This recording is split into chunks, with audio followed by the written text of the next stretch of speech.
Hey guys, so we're going to fix this iPad today, or we're going to try to. Notice there was that crack on the screen, and notice this one end of the iPad was actually bent, like the actual metal of the case is bent. So I got this screen repair kit off of Amazon. I'll try to put a link in the description, maybe not right away, but check the description. I'll try to put a link there. Yeah, so this is the actual screen. It comes with a bunch of tools and stuff. That's basically what comes in the kit. It has a suction cup, some a bunch of other stuff, tweezers, screwdriver, etc., etc. Has some wipes and stuff.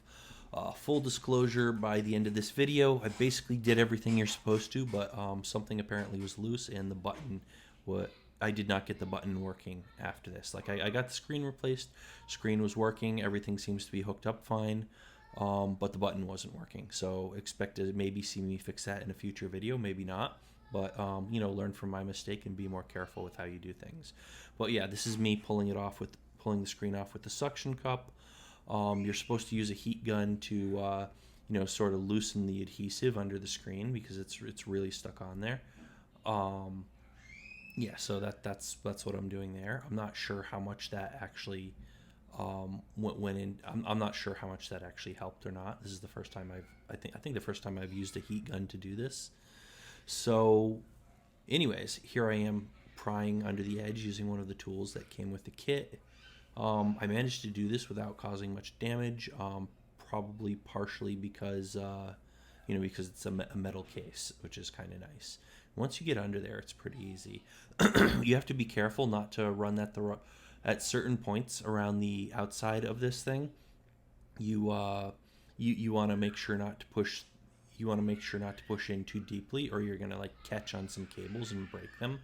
So yeah, you want to be careful not to break anything. Basically, there are cables connecting the screen to the system board, and you could easily just tear those cables out if you're not careful. So at certain parts, you have to look at certain parts, and I actually followed the iFixit instructions that show you there are a few places that connect like buttons to the screen and stuff like that. You have to be careful, and that's basically it. But you'll see where they are once I pull this screen off, or you could just look at a diagram on, and it'll show you. Honestly, the iFixit instructions are probably better for fixing this, but anyways, yeah. See the screen. It was cracked to begin with and completely working. It was working, but I could see if it got cracked anymore, it might not be working, and there was a problem. I already had replaced this with a new iPad, and transferred my data off and all of that. But I wanted to get this working, and notice here, it looks like there's a cable connected to that part, or not. Anyways, you'll see. I have to replace basically all the cables. Yeah, see there's a cable. There are two cables running under there, so you got to be careful for those. And let's see. So yeah, and here I am cleaning up more bits of glass. I would recommend putting something under the tablet. I didn't do this, but you probably should because there's going to be shards of glass everywhere probably. So this cable that was connecting the screen to the iPad, I actually just ripped this out because, well, not damaging the plugs connecting it, but the cable is going to be disposed because I'm going to dispose of it because that whole screen is the new screen actually has that cable attached to it already, a new cable, so that's no big deal there. Now here's me just cleaning a bunch of what's left of the screen off and stuff like that. Yeah, so basically once I started pulling the cracked screen off, it just shattered into a bunch of pieces. But before that, it was still functional. It was cracked and, might be damaged more if I kept using it, but it was still functional at the time. Yeah, so nothing too exciting here, just pulling pieces off. Yeah, I checked to make sure that one piece was really supposed to come off. What else? Yeah, just more of the same here. I'm actually running this video at 4 times the speed.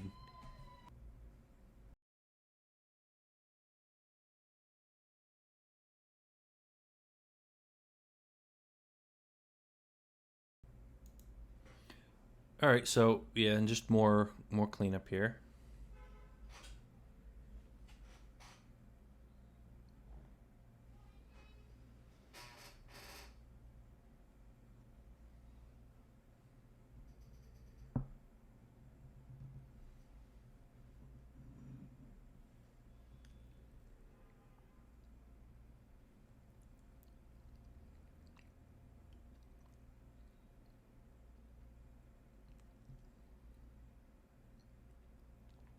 And here we are starting to take some screws out. And there's not as many as you would expect, so it's relatively easy. And then this is me running at 4 times the speed. I just sped the whole video up. Otherwise, it was about an hour-long video. So we brought that down to like 14 minutes.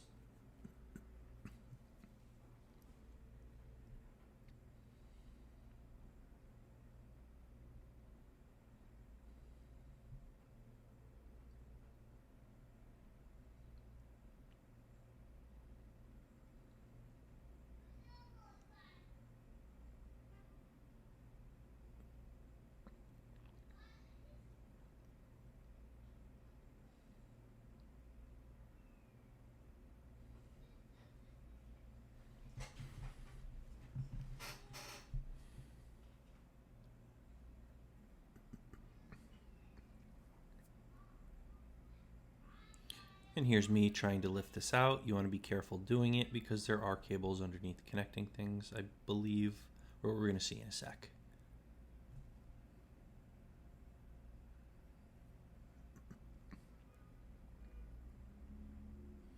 And there we go. You want to turn it to this side, turn it towards where the button was.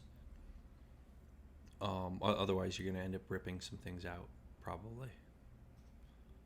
So you turn it like that, take out some more screws to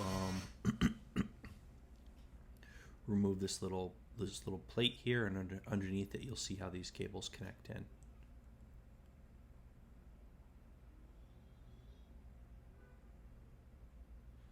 Pull that plate off.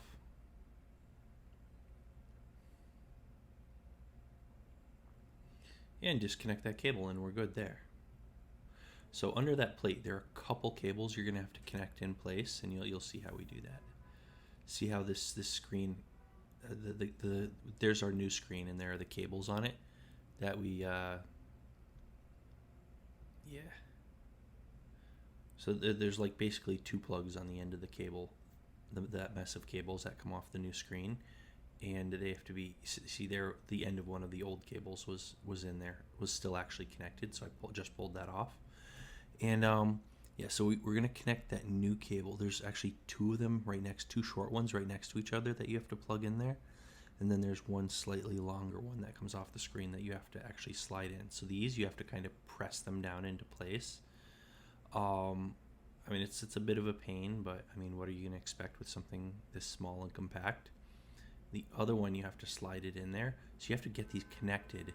Then you have to fold the screen back down, and then the actual LCD part of the screen, and then you place the glass part of the screen on top of it.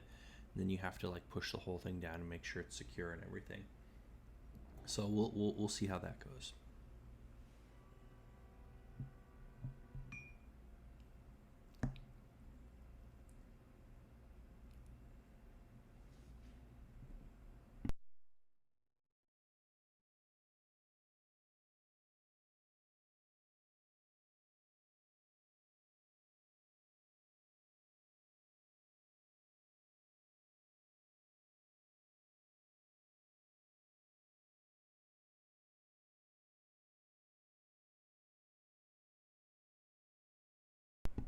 Here I am reattaching it, and I believe we're good. Like, this is my first try closing it up. Yeah, so I changed the camera angle there, close it back up, and this is almost it. The video would almost be done here, except that I messed something up. Like, one of those connections wasn't secure, so when I turned it on, I had some trouble. I eventually did get the thing turned on, but I still had trouble with the button on the front, which was, I still haven't resolved that yet as of the time of publishing this video. So I'm hoping to come back to this and get that fixed and get the whole thing working the way it should be.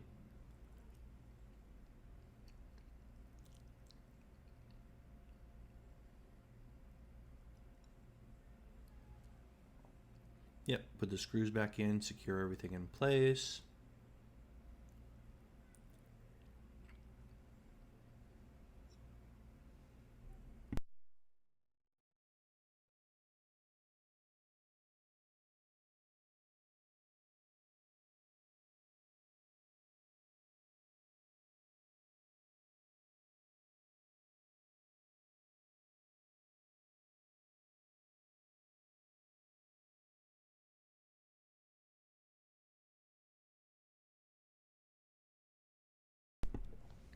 And this thing was a bit awkward. That cable, that one stupid cable, is a little bit awkward when you're trying to fold this down.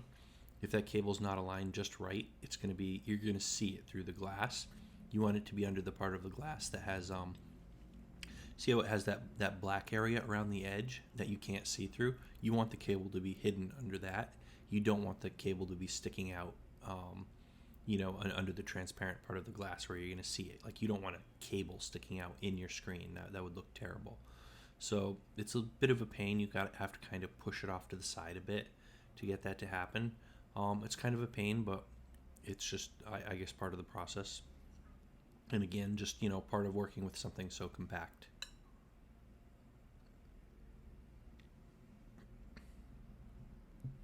There's my first shot at, here I am, and you'll notice there are 2 screws left on the table here that I should have screwed things in. I think I actually ended up losing one of those screws somehow.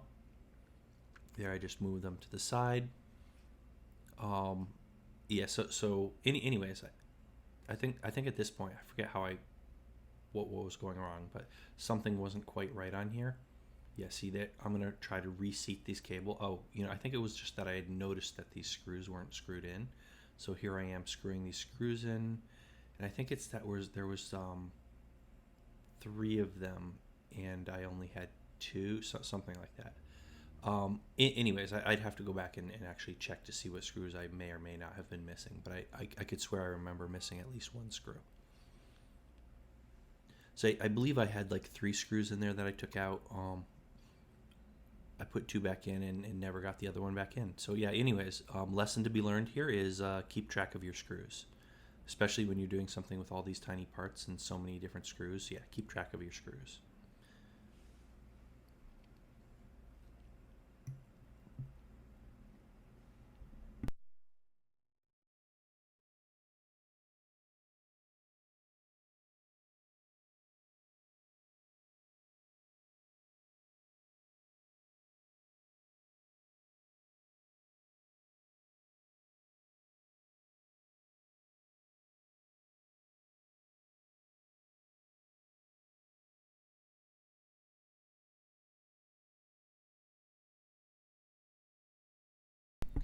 And yeah, just push down the sides, try to get it as secure as possible.